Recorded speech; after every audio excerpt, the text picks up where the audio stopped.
Saudi Arabia is the largest country in the Middle East. It is also the largest producer of oil in the world. Saudi Arabia contains the two holiest cities in the religion of Islam. Its capital is Riyadh. Saudi Arabia covers 4/5 of the Arabian Peninsula, a large triangle of land between Africa and Asia. Saudi Arabia shares borders with Jordan, Iraq, Kuwait, Qatar, the United Arab Emirates, Oman, and Yemen. The Red Sea runs along the western border. The Persian Gulf lies to the east. Almost all of Saudi Arabia's land is flat desert. The Rub al Khali Desert in the southeast is the longest stretch of sand in the world. Its name means empty quarter. A steep wall of mountains rises in the west. Most of Saudi Arabia has little rainfall, very hot summers, and mild winters. There are no lakes or rivers that flow year-round. The country depends on underground water supplies. Small shrubs and herbs are the main plants in Saudi Arabia.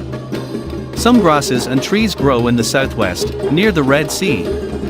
Date trees grow in oases, which are rare fertile spots in the desert. Animals include foxes, wolves, hyenas, mongooses, porcupines, and baboons. Smaller numbers of gazelles, leopards, and mountain goats also live in the country. A type of white antelope called an oryx is also found in Saudi Arabia, though it is very rare. The country's birds include falcons, eagles, ravens, and flamingos. Saudis, or Arabs born in Saudi Arabia, make up most of the population. The rest of the people are mainly Arabs from other countries and South Asians. Some black Africans live along the Red Sea coast. Arabic is the main language. Most Saudi Arabians live in cities and towns. The largest cities are Riyadh and Jeddah. Saudi Arabia's other major cities include Mecca and Medina, the two holiest cities in Islam. Every year millions of Muslims from around the world visit Mecca. Almost all Saudi Arabians practice Islam. Following Islamic law, women and men are separated in public areas. Women also cover themselves with a black veil in public. Men traditionally wear head coverings and flowing white robes. Saudi Arabia's economy depends on the production and sale of petroleum, or oil. The country also uses its oil to make fuels, chemicals, and other products. Other factories make cement and metal products. Services, including tourism, banking, and communications, are also important to the economy. Agriculture is limited in Saudi Arabia. Crops can be grown only in oases or by using artificial watering systems called irrigation. The crops include wheat, alfalfa, dates, tomatoes, and melons. Sheep, goats, and camels are the main livestock. Humans have lived near the coasts of the Arabian Peninsula for thousands of years. In ancient times, kingdoms on the peninsula controlled trade routes between Africa and Asia. Birth of Islam. Muhammad, the founder of Islam, was born in Mecca in about 570. In 622 he moved from Mecca to Medina. This is said to mark the start of Islam. Before Muhammad died in 632, he brought most of the Arabian Peninsula under Islamic rule. In the following centuries, Islam spread far beyond the peninsula. Kingdom of Saudi Arabia. In 1517 the Ottoman Turks made the Arabian Peninsula part of the Ottoman Empire. The Ottomans held only loose control, however. Saudi ruling families held most of the real power.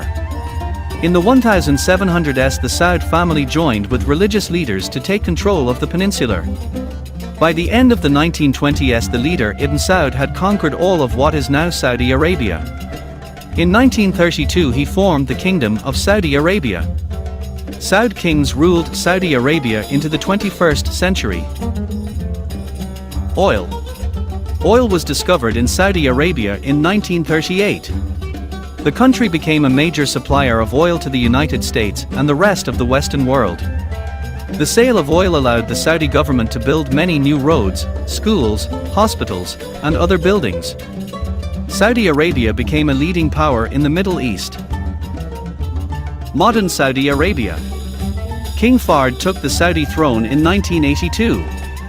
In 1990, Iraq invaded the neighboring country of Kuwait. King Fahd feared that Iraq might next invade Saudi Arabia. He invited the United States and other countries to put together a huge military force in his country. The military force defeated Iraq during the Persian Gulf War in 1991. In the late 1990s, King Fahd passed much of his power to his half-brother, Crown Prince Abdullah. After King Fahd died in 2005, Abdullah became king. King Abdullah made a number of reforms during his reign, especially in the area of women's rights. He opened the first Saudi university that allowed men and women to study together. He also ruled that women would be able to vote and run for local elections starting in 2015. King Abdullah died on the 23rd of January 2015. He was succeeded by his half-brother, Crown Prince Salman. The Kingdom of Saudi Arabia, occupying most of the Arabian Peninsula, is located in the southwestern corner of Asia. It covers an area about 1/4 the size of the United States. More than half of its total area is desert terrain. The capital of Saudi is Riyadh, which is located in the central region of the country. Saudi Arabia's official language is Arabic, although English is also spoken in the kingdom, most commonly in the business community. The official religion of Saudi is Islam. Two of the holiest Islamic cities, Makkah and Madinar, are located within its borders. Makkah is the birthplace of the Prophet Muhammad and is the focal point of the Islamic pilgrimage. Madinar is where the Prophet Muhammad lived. Also, the kingdom's judicial system stems from Islamic law and the Holy Quran, which still bases its beliefs on the eye for an eye form of punishment. Hence, many wrongdoers swiftly lose their limbs and, in some cases, their lives in a good place acts in the infamous Chop Chop Square. There are approximately 21 million people in the kingdom. Although most are Saudi nationals, many outsiders from the US and surrounding Arabic nations come to Saudi Arabia for various employment opportunities. In fact, a large percentage of Saudi nationals do not work because of the lucrative returns from oil revenues. For those less fortunate, the Saudi workweek is from Saturday through Wednesday, with the weekend is Thursday and Friday because the Muslim holy day of the week is Friday. Businesses are usually closed during the heat of the day, for prayer and resting. Business hours are generally 8:00 am, noon and 4 p.m. to 6 p.m. The economies of many underdeveloped or developing countries are limited in their capacity to achieve more for citizens because capital is a significant issue without foreign investment. Most countries that fall into that category have significant problems in stimulating their economies because funds are not available for business development, infrastructure, and social programs that are necessary to improve the quality of life for citizens. In looking at these issues, one might compare certain regions experiencing problems relative to economic growth. Central and Latin America, for example, have made significant strides in recent years in terms of addressing social and political unrest, with most installing democratic forms of government and beginning to address economic and social issues. Most of the countries are hampered in this process because the economic development that will lead to the provision of social reforms has been difficult because of the country's overall wealth. In comparison, many Gulf countries are wealthy but not necessarily any better off in terms of development.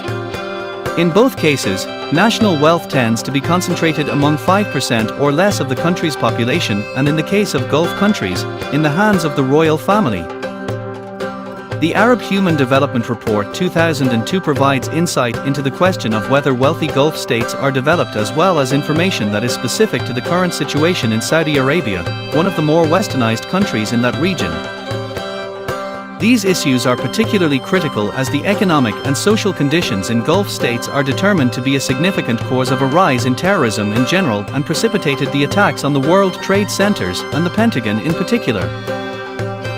Saudi Arabia is full of rich natural and historical spectacles.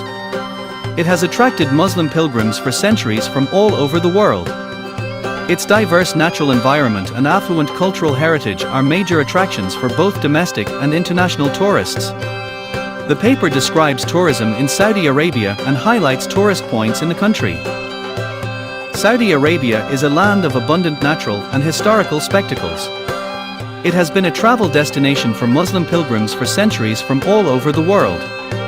In Saudi Arabia, tourism was associated only with religious traveling until a few years ago. However, the trend has changed in recent years, and now leisure tourism has also become an important area of development for the Saudi government. With the formation of the Supreme Commission for Tourism in April 2000, now known as the Saudi Commission for Tourism and Antiquity, SCTA, greater emphasis is being laid on the development of tourism, preservation of the historical sites, and conservation of the traditional crafts in the country. Saudi Arabia has remained the center of most religious pilgrimages for centuries. But now it has started focusing on the leisure tourism sector too. Domestic tourism has also been growing in the region in recent years. Saudi Arabia has multiple products to offer to tourists. The untouched serenity of the Red Sea coast offers an ideal array of holiday destinations, including different cultural and natural attractions. In the north, it has the Nabatean city of Medan Saleh, and in the south, the tranquil and unspoilt Farazan Islands. It has several important cultural heritage sites, however, only one of them is listed on the World Heritage List of UNESCO. There is a lack of adequate infrastructure for leisure tourism in Saudi Arabia, despite its significance as a great tourist destination. The major tourist attractions in Saudi Arabia are the capital city of Riyadh, Jeddah, Dammam, Taif, Marka, and Madinar and Asir, etc. There are many historical, religious, and leisure destinations that attract visitors to Saudi Arabia. Al Diriyah, it is an evocative historical site situated on the outskirts of Riyadh. The town was the capital of the first Saudi dynasty and also the original home of the Saudi royal family. Mazmak Fortress, a major historical monument existing from 1865 in Riyadh that comprises of a gallery of photos from 1912 onwards along with weapon display and audiovisual demonstrations of the unpredictable history of the building. Madain Saleh, this historic site has its archaeological importance for being in existence from the pre-Islamic period. The ancient mud brick town of Old Al-Ular and stone-carved tombs of Medan Saleh are archaeologically significant. Jubar, situated in the north of the country, this town is a world-famous archaeological site that offers a marvelous view of the 39 square kilometer rock carvings present there from 5500 BC. Najran, it is the historic center of trade in Saudi Arabia. In particular, the ruins of a very old commercial center belonging to the period from 500 BC to the 10th century attract the visitors. Hale has a historical significance for being the relaxing point for people going to Marka and Madinar through the famous route of Darb Zubaydah. The National Museum is situated in the capital city of Riyadh and is one of the top museums of the Middle East. Al Tayyibat City Museum, situated in the historic city of Jeddah, has 300 rooms that exhibit the private collection of ancient coins and Islamic ceramic, places of interest in Saudi Arabia, 2015. Besides these, the other significant museums to visit in Saudi Arabia are the Museum of Buraidah, Dammam Historical Museum, and the National Heritage and History Museum in Riyadh. In Saudi Arabia, tourism is associated mainly with religious pilgrimages. Every year, millions of Muslim pilgrims come to the holy city of Marka to perform Hajj. It is the birthplace of Prophet Muhammad. The Hajj is the largest voluntary mass movement and the largest concentration of people for any event in the world and is enough to make Saudi Arabia especially significant in the study of travel and tourism. However, it is a question of debate whether Hajj can be considered as a form of tourism or not. In Europe, pilgrimage to the sacred locations such as Lourdes and Fatima is considered as a tourist activity, but Saudi authorities do not associate tourism with religious activities like the Hajj. They believe that the pleasure-seeking behavior of the Western tourists differs from the behavior of the pilgrims. Madinar is the other religious place in Saudi Arabia that is visited quite frequently by the visitors. Its religious significance is attached with people's love and respect for Prophet Muhammad, who spent the last years of life here. Only Muslim visitors are allowed to visit Makkah and Madinar. Normally, Saudis visit nearby places for recreational purposes. However, spending holidays by the seaside has become an increasing demand among the well-to-do Saudis in the recent years. Towns like Abha are most visited by Saudis due to their pleasant climate during summers. The Gulf Coast is dense with hotels and villas, while many recreation facilities are being at towns like Al Khufaydah on the Red Sea. The Red Sea coastline is 1,800 kilometers long and offers world-class scuba diving waters. Visitors get an opportunity to explore various sites in the region, such as Kingdom's second city Jadar, the ancient Islamic city of Al-Ular, and the most fertile city of the country, Asir. Major attractions in Asir are the Asir National Park and the hanging village, Habala. The mountain resort city of Taif is located 5,600 feet above sea level in the southwest region of Saudi Arabia. Its pleasant climate, lush parks, sunny skies and exotic wildlife have long drawn Saudi families to this resort town each summer. The diverse natural environment and rich cultural heritage is a major attraction for domestic and international tourists both. Besides this, the country has a religious significance too, for being home to the renowned holy mosques that pull huge number of Muslims from around the world to the country every year. In spite of having abundant tourist products of relevance, suitability and value, these are not exploited to the fullest due to lack of responsible tourism planning. Tourism has an important role to play in the economy of a country. Besides influencing the economy directly, it has many indirect and induced impacts of significance for the countries. Saudi Arabia includes expansion in the tourism facilities and services in the kingdom under the supervision of the Tourism Higher Authority. The government plans to expand the tourism industry and employ and train more and more Saudis in this area. It is also interested in developing national tourism and has assured its full cooperation to various partners, including public and private segments. The kingdom is facilitating an environment congenial for tourist investments. The increased amount of free leisure time and huge disposable income has become a recent trend in Saudi Arabia, leading to increased domestic and international tourism. Saudis spend more on the international tourism rather than the domestic tourism. This causes substantial drain to the economy. Therefore, Saudi government needs to focus more on increasing domestic tourism in the country. Saudis prefer to go abroad for holidays due to better recreational opportunities and facilities. However, there has been an improvement in the tourism facilities within Saudi Arabia in past few years, but these are not sufficient to satisfy the wealthier tourists. The insufficiency of tourists' facilities as per the demands is largely because of the diversification of tourism facilities between the government and the private companies. According to the records of the World Bank, approximately 14.3 million people came to Saudi Arabia in 2012. But almost all come as pilgrims to Mecca or on business. Expos, conferences and flashy exhibitions are even more common. But these visitors tend to stay only a few days, spend little and are concentrated in a few, already wealthy parts of the country. Men and women both are expected to be dressed in non-revealing clothes. It is also taken into consideration that the outside tourists are treated with benevolence and thoughtfulness. Leisure tourism is a new emerging concept in Saudi Arabia. Tourism comes in the category of the largest industries, ranking third after energy and manufacturing sectors, and offers a new market area for expansion. Abdulaziz, 1997, revealed that the absence of a formal agency for tourism before 1999 led to the state of disorder and disorganization in tourism. Lack of unity among the different segments of tourism, inappropriate leadership, and dearth of strategic direction led to the chaotic planning and trivial development in the field of tourism in Saudi Arabia. With the establishment of the SAC, planned and organized development within the framework of Islamic rules is expected. The National Tourism Plan is set for the developing and promoting tourism industry of the nation. The expenditure pattern of the Saudis on holiday trips indicates better prospects for the country's tourism.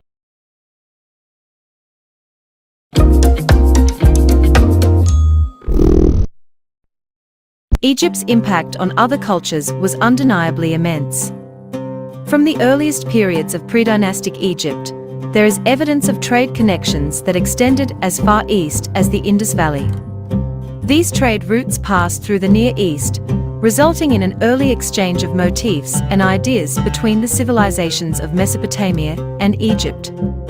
Brought even more active connections with Western Asia, including robust commercial and diplomatic relationships, as well as a mutual exchange of imagery and concepts with cultures like the Assyrians and the Hittites. Lively interactions with the South contributed to dynamic cultures, such as the Kushites, who ruled Egypt during the 25th dynasty and whose monuments displayed an innovative blend of local Nubian and pharaonic imagery. Rulers and the elite from Meroe, in modern Sudan, were buried in pyramid tombs for many centuries, with more than 200 having been identified.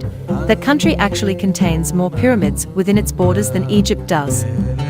Egypt also provided some of the building blocks for the Aegean, Greek, and Roman cultures, and, through them, influenced many aspects of Western tradition. Today, Egyptian imagery, concepts, and perspectives are found everywhere. When you know what to look for, you will see them in architectural forms, on money, and in our day-to-day lives. Many cosmetic surgeons, for example, use the silhouette of Queen Nefertiti, whose name means the beautiful one has come, in their advertisements. Ancient Egyptian civilization lasted for more than 3,000 years and showed a stunning level of continuity.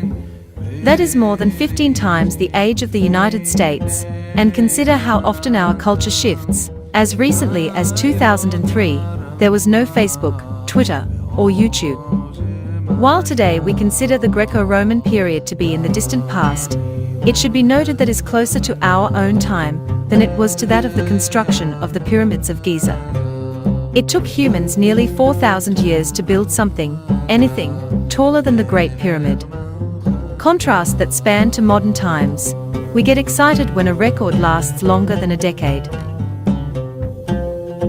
Egypt's stability is in stark contrast to the ancient Near East of the same period, which endured an overlapping series of cultures and upheavals with amazing regularity. The earliest royal monuments, such as the Namba Palette carved around 3100 BCE, display identical royal costumes and poses as those seen on later rulers, even Ptolemaic kings, and Roman emperors on their temples more than 3 millennia later. This consistency and stability is closely linked with one of the central foundational concepts in the way ancient Egyptians saw the world around them. In their view, creation occurred when order triumphed over chaos and harnessed that amorphous power to bring the land of Egypt into existence. The perfect cosmic balance that resulted created the consistent cycles they saw in their natural world, such as the daily rising and setting of the sun and the Nile's annual inundation. This divine order was known as Ma'at, embodying truth, righteousness, justice, and cosmic law, and was eventually personified as a goddess. There was a perpetual struggle between Ma'at and the chaos, known as Isfet. From early in Egypt's history, a primary role of the pharaoh was to be the champion of Ma'at and preserve that cosmic order, to help protect Egypt from the Isfet that surrounded them. The ongoing preservation of Ma'at was seen as fundamentally important, and the drive to maintain that perfect cosmic balance permeated the culture on multiple levels. A vast amount of Egyptian imagery, especially royal imagery that was governed by decorum, a sense of what was appropriate, remained extraordinarily consistent throughout its history. This is why, especially to the untrained eye, their art appears extremely static, and in terms of symbols, gestures, and the way the body is rendered, it was intentional, as the consistency was the whole point. The Egyptians were well aware of their consistency, which they viewed as stability, divine balance, and clear evidence of Ma'at and the correctness of their culture. This consistency was also closely related to a fundamental belief that depictions had an impact beyond the image itself. Tomb scenes of the deceased receiving food or temple scenes of the king performing perfect rituals for the gods were functionally causing those things to occur in the divine realm. If the image of the bread loaf was omitted from the deceased's table, they had no bread in the afterlife, If the king was depicted with the incorrect ritual implement, the ritual was incorrect and could have dire consequences. This belief led to active resistance to change in codified depictions.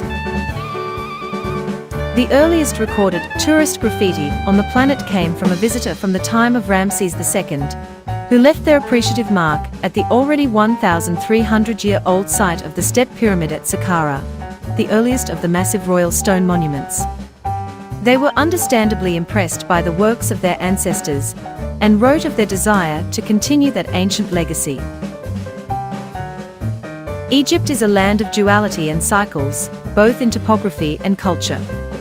The geography is almost entirely rugged, barren desert, except for an explosion of green that straddles either side of the Nile as it flows the length of the country. The river emerges from far to the south, deep in Africa, and empties into the Mediterranean Sea in the north after spreading from a single channel into a fan-shaped system, known as a delta, in its northernmost section. The river valley is flanked by imposing cliffs of limestone and sandstone, with deposits of other, harder stones like granite and granodiorite being found in the area of Aswan to the south. One of the reasons for the overall stability of Egyptian culture was that it was largely isolated by virtue of its geography. With high cliffs and expansive deserts bordering the east and west, the sea at the north, and a series of huge rapids in the Nile to the south known as cataracts, the stretch of the river valley that gave rise to dynastic Egypt was quite closed off from the outside.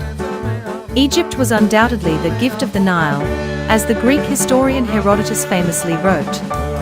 The influence of this river on Egyptian culture and development cannot be overstated. Without its presence, the civilization would have been entirely different. The Nile provided not only a constant source of life-giving water, but created the fertile lands that fed the growth of this unique and uniquely resilient culture.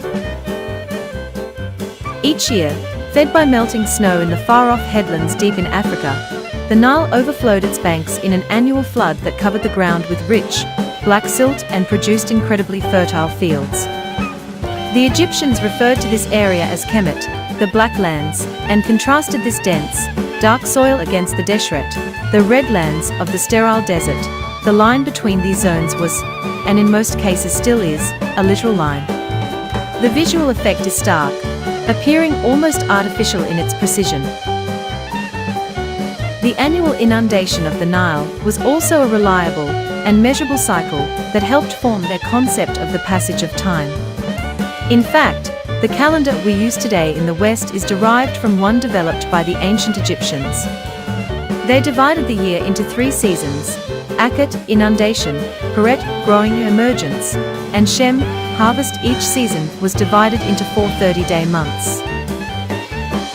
Although this annual cycle, paired with the daily solar cycle that is so evident in the desert, led to a powerful drive to see the universe in terms of cyclical time, this idea existed simultaneously with the reality of linear time.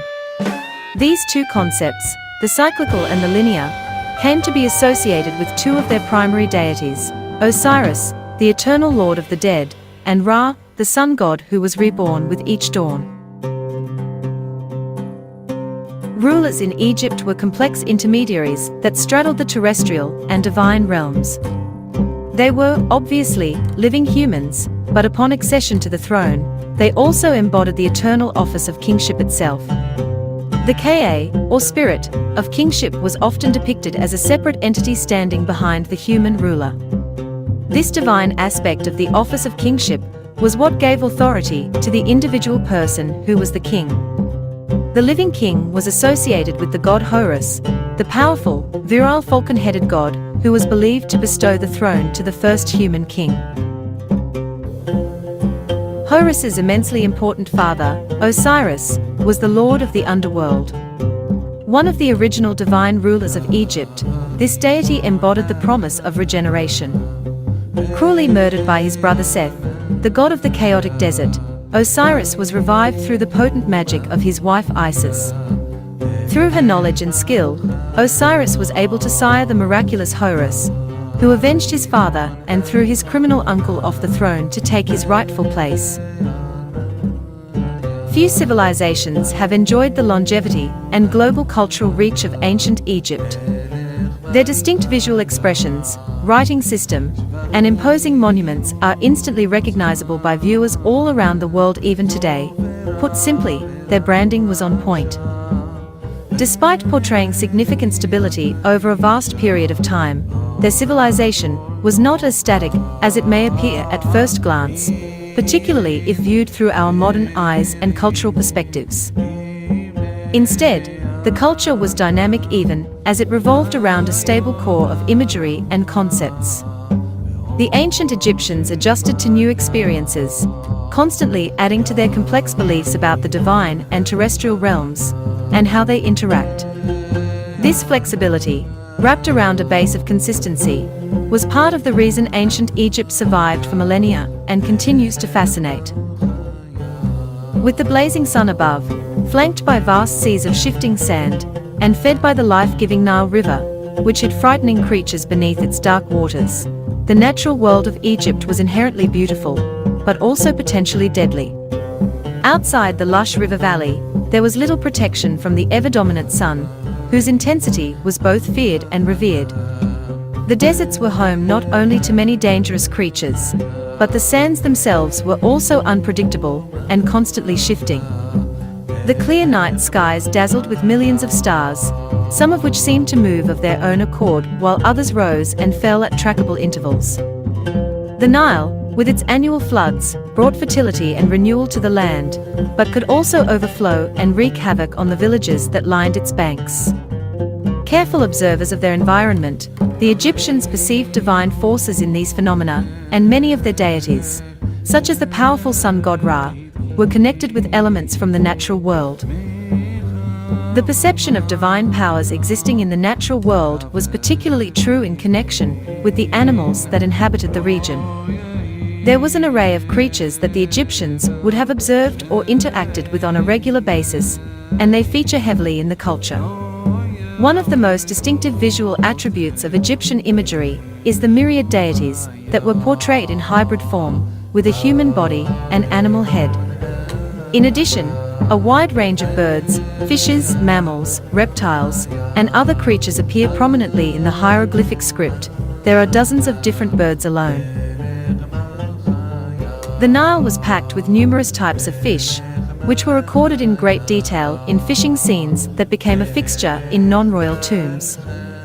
Most relief and painting throughout Egypt's history was created for divine or mortuary settings, and they were primarily intended to be functional. Many tomb scenes included the life-giving Nile and all its abundance, with the goal of making that bounty available for the deceased in the afterlife. In addition to the array of fish, the river also teemed with far more dangerous animals, like crocodiles and hippopotami. Protective spells and magical gestures were used from early on to aid the Egyptians in avoiding those watery perils as they went about their daily lives. The desert, likewise, was full of potentially dangerous creatures. Lions, leopards, jackals, cobras, and scorpions were all revered for their attributes and feared for their ferocity. Soaring above were birds of prey, like falcons who were sharp-eyed hunters, and massive vultures that consumed decaying flesh and fed it to their young. Scarab beetles also seemingly brought new life from decay, and the sacred ibis, with their curved beaks, found sustenance hidden in the muddy banks of the Nile.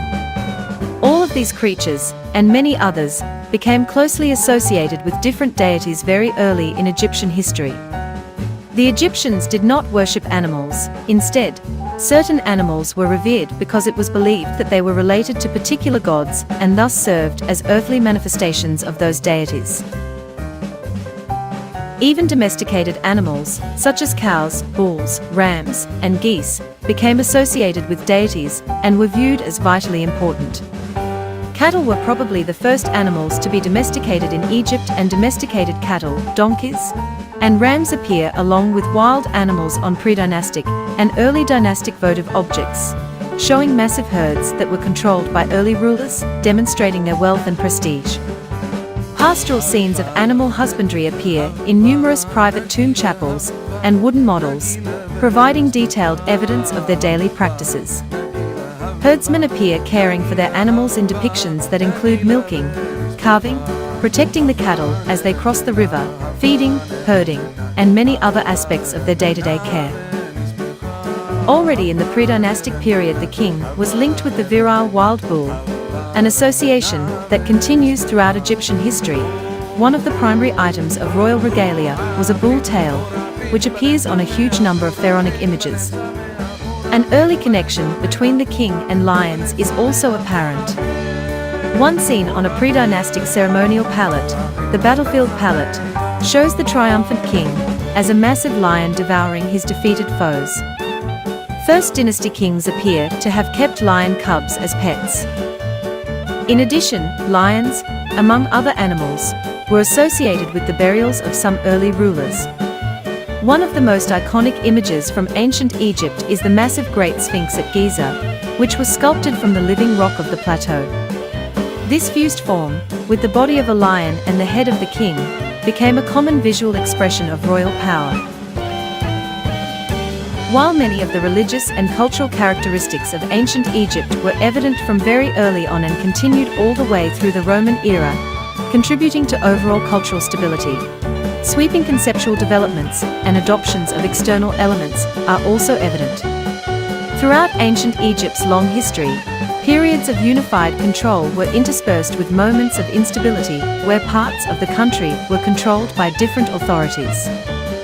These repeated waves of political and cultural development create a decidedly complex history that spans thousands of years.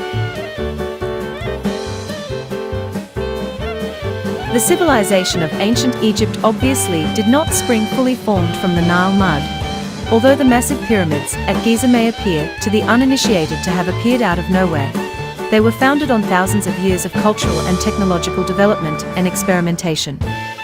Dynastic Egypt, sometimes referred to as pharaonic after Pharaoh, the Greek title of the Egyptian kings derived from the Egyptian title Paa, Great House, which was used from the New Kingdom on, which was the time when the country was largely unified under a single ruler, begins around 3000 BCE.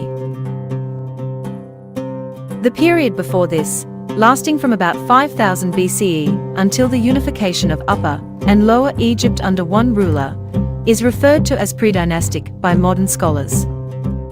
Prior to this were thriving Paleolithic and Neolithic groups, stretching back hundreds of thousands of years, descended from northward migrating Homo erectus, who settled along the Nile Valley. During the pre-dynastic period, ceramics, figurines, mace heads, and other artifacts such as slate palettes used for grinding pigments begin to appear, as does imagery that will become iconic during the Pharaonic era, and we can see the first hints of what is to come. It is important to recognize that the dynastic divisions modern scholars use were not used by the ancients themselves. These divisions were created in the first chronological history of Egypt, written by an Egyptian priest named Manetho in the 3rd century BCE. Each of the 30 dynasties included a series of rulers usually related by family connections or the location of their seat of power. Egyptian history is also divided into larger chunks, known as kingdoms, and periods, to distinguish times of strength and unity, kingdoms, from those of change, foreign rule, or disunity, periods. Like many other ancient cultures, the Egyptians themselves referred to their history in relation to the ruler of the time. Years were recorded as the regnal dates of the ruling king, so that with each new reign, the numbers began anew. The usual dating format included the day of the month and season, along with the regnal year of the king. For example, day 4 of the 2nd month of the season Peret in the 3rd year of Khafra. This ancient practice creates challenges for modern historians, making it difficult to determine exact dating for many events and reigns. This is the reason that different resource books on ancient Egypt may provide slightly different dates for the same object. Generally, dates are provided here as circa, c, or approximate, for this reason.